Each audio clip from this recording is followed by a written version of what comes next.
Frères et sœurs, bonsoir tous. Ce soir, nous allons étudier le chapitre 3 d'Esaü. Le début du chapitre 3 raconte que Jéhovah va détruire tout ce sur quoi l'homme s'appuie. Jéhovah va tout détruire. Par exemple, certains s'appuient sur la force. Alors, tout ce qu'il a bâti sera détruit. Certains s'appuient sur les chefs. Alors, Dieu va détruire les chefs. Certains s'appuient sur les idoles. Dieu détruit les idoles. Cela signifie que Dieu va détruire tout ce sur quoi s'appuie l'homme.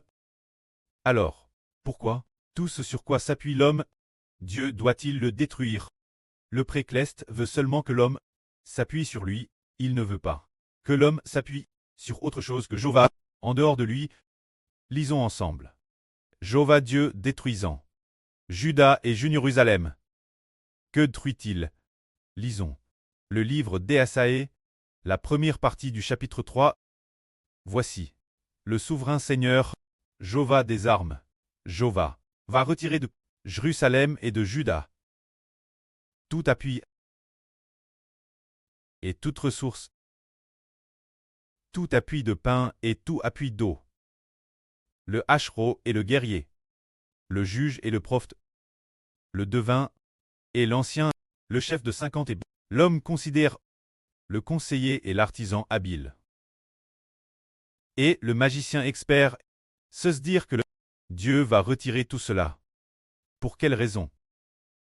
Le précleste veut faire comprendre que si l'homme s'appuie sur le autre chose que Jéhovah, son cœur soignera de Jéhovah. C'est pourquoi Jéhovah Dieu va retirer tout ce sur quoi l'homme s'appuie ici. Dieu dit encore, je leur donnerai des jeunes gens pour chefs, et des enfants domineront sur eux. Le peuple s'opprimera l'une l'autre. Chacun opprimera son prochain et son voisin. Le jeune homme bravera le vieillard, et l'homme de rien, l'homme honorable. Si un homme saisit dans la maison de son preux son frère en disant « Tu as un habit, sois notre chef, prends ses ruines sous ta main. » Ce jour-là, l'autre jurera en disant « Je ne saurais être un de saint, car il n'y a dans ma maison ni pain, ni vêtements. Ne m'habissez pas, chef du peuple. » Alors, pourquoi Dieu a-t-il ainsi laisse le royaume de Juda et Jérusalem tomber en ruine? Parce que ils ne s'appuient pas sur Jéhovah. Ils ne considèrent pas Jéhovah comme leur Dieu. Au contraire, ils se sont tournés vers d'autres dieux et se sont appuyés sur la force et la richesse de l'homme. C'est pourquoi Dieu va tout détruire. Tout ce que l'homme a construit, tout ce qui ne s'appuie pas sur Jéhovah. Jéhovah le détruira, tout comme le prêt dans le livre de Zacharie a dit tout particulièrement concernant le frère Ashber. Se dire, en ce qui concerne le frère Heber, appelant un homme du nom de Zorobabel, cet homme préfigurant le frère Heber. Disant ces paroles, l'adresse de Zorobabel. Ce n'est ni par la puissance, ni par la force, mais par mon esprit. Ce qui revient dire, Zorobabel, qu'il doit s'appuyer sur l'esprit de Jéhovah. Pour Zorobabel, il était un descendant de David, et de plus, son statut était si lève, et il est devenu le gouverneur de la province de Juda, celui qui parmi les Juifs avait le statut le plus lève. Pourtant, le prêtre lui a dit, ce n'est ni par la puissance, ni par la force, mais c'est par l'Esprit de Dieu que de grandes choses s'accompliront. Juste après, le prêtre a dit encore Zorobabel. Grande montagne, qui es-tu? Devant Zorobabel, tu seras aplani. La grande montagne ici fait référence aux grandes nations, et Zorobabel préfigure le frère Ashber qui construit le temple. Cela signifie que les grandes nations devant Ashber ne sont rien devant Ashber. Toutes ces grandes nations seront aplanies. C'est ce que Dieu a dit. Et aujourd'hui, c'est le même principe pour nous. le précleste retire de Jérusalem. Le chef de 50, le chef de 10, juge. Retirant tout ce sur quoi l'homme s'appuie, peu importe ce sur quoi l'homme s'appuie, Dieu le lui retire. Voulant faire comprendre aux gens, voulant enseigner aux habitants de Juda et de Jérusalem de comprendre que absolument tout en dehors de Jéhovah, n'est pas ce sur quoi nous pouvons compter, mais que nous devons uniquement compter sur notre Dieu. C'est pourquoi Jéhovah, Dieu a dépouillé Juda et Jérusalem. Maintenant, regardons le passage suivant, qui dit: la ruine de Juda, quoi est-elle due? C'est parce que ils se sont opposés Jéhovah. Tout comme il est dit ici: Jérusalem chancelle et Juda scroule, parce que leurs paroles et leurs actes sont dirigés contre Jéhovah. Irritant les regards de sa majesté,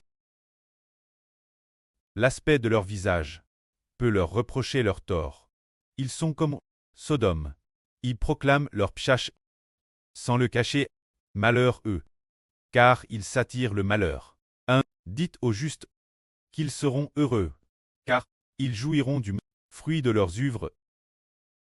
Il est dit ici que Judas croule et Jérusalem tombe, parce que leurs paroles s'opposent Jéhovah. Leurs paroles, comment s'opposent-elles Jéhovah? Leurs paroles vont juste louer les idoles, jusqu'adorer toutes sortes d'idoles. Leur façon de parler et d'agir, leurs paroles sont toutes ennemies de Dieu. C'est pourquoi ils ont provoqué la colère de Dieu. Dieu a fait scrouler Juda et tomber Jérusalem. C'est pour cette raison. Regardons maintenant avant le frère Ashbert. Quand il ne connaissait pas le Seigneur, tout ce qu'il construisait a été détruit par Dieu. 3 créations d'entreprises consécutives. Chaque fois, les pertes étaient plus grandes. Pour finir par tout perdre, et très crible de dettes, parce que ce moment tel il ne s'appuyait pas sur Jéhovah, mais comptait sur l'argent, ou bien sur les ressources humaines, ou les capacités humaines. C'est pourquoi tout a été détruit par Dieu. Pourtant maintenant il s'appuie sur notre précleste Jéhovah. Parce que le frère Ashbert appuie sur notre Dieu Jéhovah. C'est pourquoi Dieu Jéhovah a grandement béni le frère Ashbert, faisant en sorte que le frère Ashbert, tout ce qu'il fait, soit sous la grande bienveillance et la grâce de Dieu. Cela nous dit que l'homme doit s'appuyer sur Jéhovah. S'appuyer sur Jéhovah. Jéhovah bénira cette personne. C'est pour nous faire comprendre qu'il faut s'appuyer sur Jéhovah. Cet après-midi, le frère Ashbert le soir, pendant sa prière, pendant la prière de l'offrande du soir, a prié sans le vouloir. Pour quelqu'un, cette personne est un présentateur du journal Telvis. Ce présentateur s'appelle Kang Hui. Son mandarin est un TRS standard, au point qu'auparavant, quand le frère Ashbert étudiait, pour passer le certificat d'aptitude l'enseignement, il fallait passer le test de mandarin.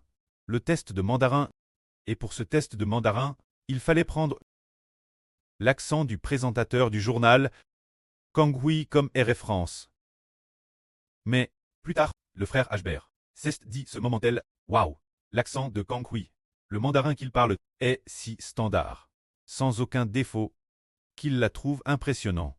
Mais, ces jours-ci, frère Ashbert voit que Kang Hui quittait l'origine jeune et beau, maintenant, bien qu'il continue, dans le journal Telvis Sinwen Lianbo, travailler comme présentateur, sa voix est encore plus belle qu'avant. Mais, il utilise sa bouche, pour faire quoi? Il utilise sa bouche, comme un vase sans honneur. Avec une si belle voix, il utilise pourtant sa bouche, pour présenter le journal Telvis, pour servir la politique de cette Chine.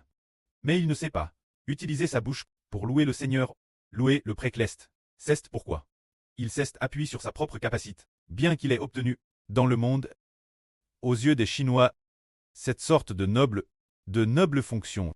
Mais, aux yeux de Dieu, après sa retraite dans quelques années, il ne sera rien. Quand le PCC s'effondrera, et que le chaos mondial prendra fin, s'il n'accepte pas le Seigneur, il n'obtiendra toujours rien. Cela signifie que s'appuyer sur sa propre éloquence, s'appuyer sur sa propre capacité, pour prospérer. La fin, tous seront détruits par Dieu. Mais, si quelqu'un s'appuie sur Dieu, laisse Dieu l'aider. En faisant de son appui sur Dieu sa gloire, afin de chanter les louanges de Dieu. Alors le précleste Jova bâtira cette personne, tout comme dans ce monde, toutes les nations et tous les peuples. Il en va de Madame. Les prêts fondateurs de ce pays. Ils ont BTI, les royaumes du monde. BTI, les royaumes du monde. Mais l'existence d'un pays ne dure au plus que quelques cycles. Et au plus court, peut-être seulement quelques années avant de s'effondrer. Ils ont utilisé leur propre capacité pour bâtir des nations, vers le sang de beaucoup de gens, sacrifient des vies, pour finalement établir une nation. Mais peu de temps après, Dieu va la détruire. C'est parce qu'ils se sont appuyés sur leur propre capacité et intelligence. Pour bâtir le pays, c'est pourquoi il est détruit par Dieu. Mais, pour ce qui est des frères et sœurs ordinaires, bien qu'ils n'aient pas beaucoup de capacité, ni de talent, ils savent pourtant s'appuyer sur Jova, et tout est fait pour servir Jova. Croyant que servir Jova est certainement la bonne chose à faire. Alors, nous sommes très désireux de servir le précleste, et nous désirons ardemment, après avoir servi le précleste, nous appuyer sur le pré et le Seigneur, pour que la fin, nous recevions la bénédiction du pré et du Seigneur, et que la fin, ces enfants, soient établis dans la noblesse.